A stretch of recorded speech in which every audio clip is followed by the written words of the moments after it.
దేశంలో సువిశాల తీర ప్రాంతం ఉన్న ఏకైక జిల్లా శ్రీకాకుళం. సుమారు 197 కిలోమీటర్ల పొడవు తీర ప్రాంతం శ్రీకాకుళం జిల్లాలో ఉంది. గత అర్ధరాత్రి నుండి సముద్రంలో యాంత్రీకరణ బోట్స్తో చేపల వేట నిషేధం అమలు చేస్తున్నారు. శ్రీకాకుళం జిల్లాలో 11 మండలాల పరిధిలో 15,370 కుటుంబాలకు చెందిన సుమారు 20,000 మంది మత్స్యకారులు చేపల వేటపై ఆధారపడి జీవనం సాగిస్తున్నారు. ఆంధ్రప్రదేశ్ రాష్ట్రంలో తూర్పు తీర ప్రాంతంలో చేపల వేట నిషేధానికి గంట మోగింది. సోమవారం అర్ధరాత్రి నుండి అనగా ఏప్రిల్ 15 నుండి 61 రోజుల పాటు జూన్ 15 వరకు ఈ నిషేధం కొనసాగుతుందని జిల్లా మత్స్యశాఖ ఉప సంచాలకులు ఇందుకోసం అధికారులు అవసరమైన ఏర్పాట్లు చేశారు. మత్స్య సంపదను వృద్ధి చెందేలా కేంద్ర రాష్ట్ర ప్రభుత్వాలు ఏటా 2 నెలల పాటు సముద్రంలో చేపల వేట నిషేధిస్తున్నాయి. మత్స్యకారులు నిబంధన ఉల్లంఘించి వేట చేస్తే కేసు నమోదు చేస్తామని శ్రీకాకుళం జిల్లా మత్స్యశాఖ ఉప సంచాలకులు ఎండ సత్యనారాయణ హెచ్చరించారు. శ్రీకాకుళం జిల్లాలో తీర ప్రాంత గ్రామంలో గత నెల రోజులుగా వేట నిషేధంపై ప్రజలకు అవగాహన కల్పించామన్నారు. త్వరలో మత్స్యకారులకు వేట నిషేధ సమయంలో ఇచ్చే మత్స్యకార భరోసా త్వరలో అర్హులైన మత్స్యకారులకు వారి వారి బ్యాంకు ఖాతాలకు జమ చేస్తామని తెలిపారు. రాత్రి నుంచి అంటే ఏప్రిల్ 14వ తేదీ అర్ధరాత్రి అనగా 15వ తేదీ ఉదయం నుంచి మన రాష్ట్రం మొత్తం మత్స్యకారులందరికీ కూడా పూర్తిగా అవగాహన కల్పించడం జరిగింది.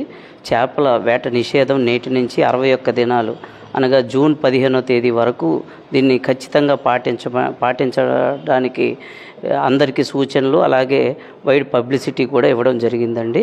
అన్ని గ్రామాల్లో కూడా మా క్షేత్రస్థాయి సిబ్బంది సాగర మిత్రుల వరకు ప్రతి గ్రామంలో కూడా దండోరాలు పలు విధాలుగా వారికి తెలియజేయడం జరిగింది.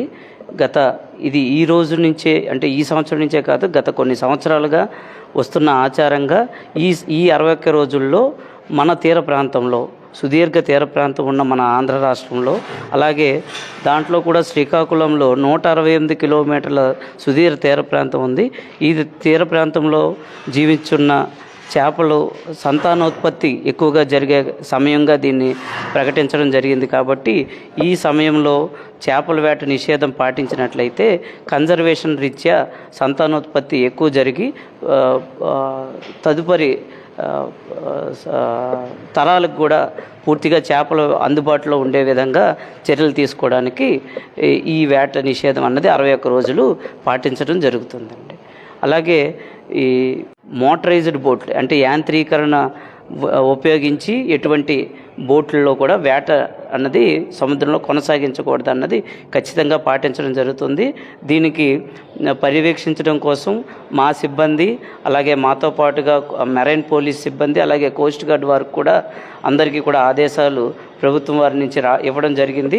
దాంతోపాటుగా అలాగే ఒరిస్సా తమిళనాడు రాష్ట్రాలకు కూడా ఈ యొక్క ఆదేశాలని మనం ఏదైతే పాటించాలని వేట నిషేధం గురించి తెలియజేయడం జరిగిందో వాళ్ళ దగ్గర నుంచి కూడా వాళ్ళకు కూడా ఇన్ఫర్మేషన్ అన్నది క్లియర్గా ఎటువంటి వేట నిషేధం పూర్తిగా అమలు చేయాలి, మాకు సహకరించాలని కూడా వారికి కూడా తెలియజేయడం జరిగింది. నిషేధ సమయంలో ఇప్పుడు ప్రస్తుత ప్రభుత్వం 20,000 రూపాయలని మత్స్యకార భరోసాగా ప్రకటించడం జరిగిందండి. ఆదేశాలు వచ్చిన పిదప మనం ఆల్రెడీ 15,375 మంది కుటుంబాలను వివరాలను మనం సేకరించడం జరిగింది గత సీజన్ నుంచి. ఆ వివరాలని మరొకసారి పూర్తిగా వెరిఫై చేసి ప్రభుత్వ ఆదేశాల ప్రాప్తికి మనం లబ్ధిని మత్స్యకార భరోసాను అందించడం జరుగుతుంది. నేరుగా వారి వారి అకౌంట్లలో ఈకేవైసీ చేసిన తర్వాత వారి అకౌంట్లోకి జమ చేయడం జరుగుతుంది. ఆ పూర్తి ఆదేశాలు మనకి గైడ్లైన్స్ అనేవి పూర్తిగా విడుదలైన పిమ్మటే మనం ఈ ప్రాసెస్ అంతా పూర్తి చేసి వారి అకౌంట్లోకి మత్స్యకార భరోసా అన్నది జమ చేయడం జరుగుతుంది.